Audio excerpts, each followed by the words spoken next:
الرياح تهب بعنف على سواحل الجزائر، وخير الدين يراقب الأفق بعينين ثاقبتين. الرسائل تصل من السلطان سليمان القانوني: أوروبا تحشد أساطيلها لسحقنا. البابا بولس الثالث يعلن العصبة المقدسة لتوحيد ملوك أوروبا ضد العثمانيين. القائد الإيطالي أندريا دوريا يقسم على إنهاء أسطورة ذي اللحية الحمراء. الموانئ الأوروبية تضج ببناء السفن الضخمة، قلاع عائمة من الخشب والمدافع. بربروسا يجمع قادته في اسطنبول. البحر لا يتسع لسيدين، فإما نحن وإما هم.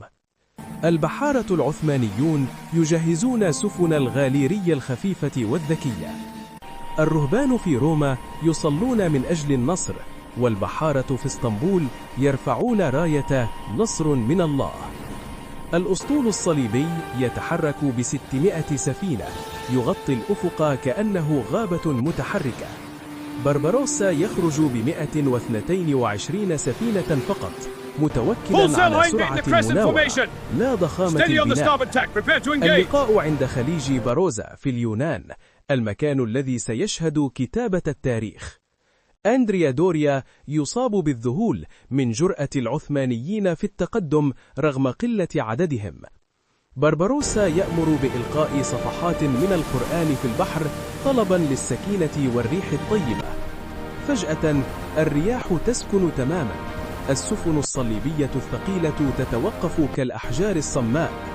سفن العثمانيين المعتمدة على المجاذيف تبدأ بالحركة بخفة الأشباح. بربروسا يوزع أسطوله على شكل هلال، خطة الالتفاف القاتلة. الصمت يخيم على البحر قبل العاصفة، لا يسمع إلا صوت المجاذيف. بربروسا يرفع سيفه عاليا: أطلق المدافع. أول قذيفة تحطم سار السفينة القائدة للتحالف. اشتعال النيران في أطراف الأسطول الصليبي، والدخان يحجب الرؤية. المدافع العثمانية تمتاز بمدى أبعد ودقة خرافية بفضل مهندسي السلطان. السفن الإسبانية تحاول الاقتراب للاشتباك اليدوي، لكن العثمانيين يبتعدون بذكاء.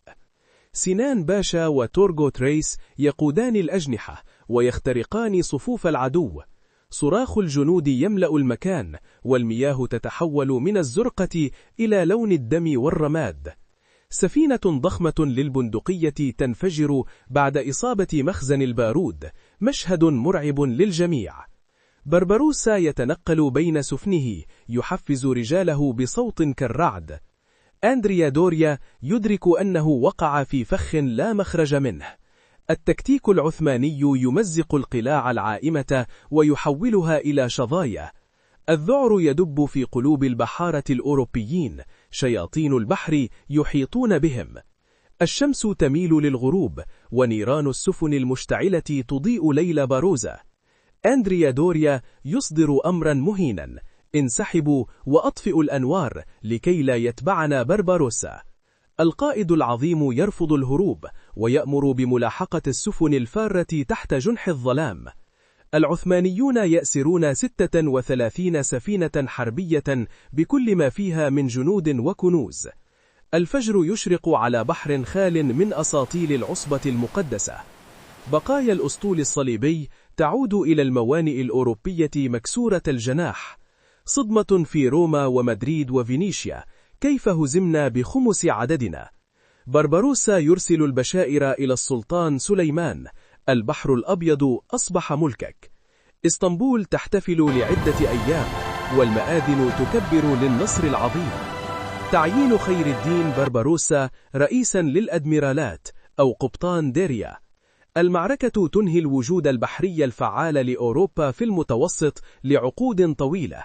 بربروسا يبدأ ببناء أقوى ترسانة بحرية عرفها التاريخ. اسمه يصبح كابوسا يطارد السفن التجارية في كل بحار العالم. المؤرخون يكتبون: باروزا هي معركة اليرموك في البحر.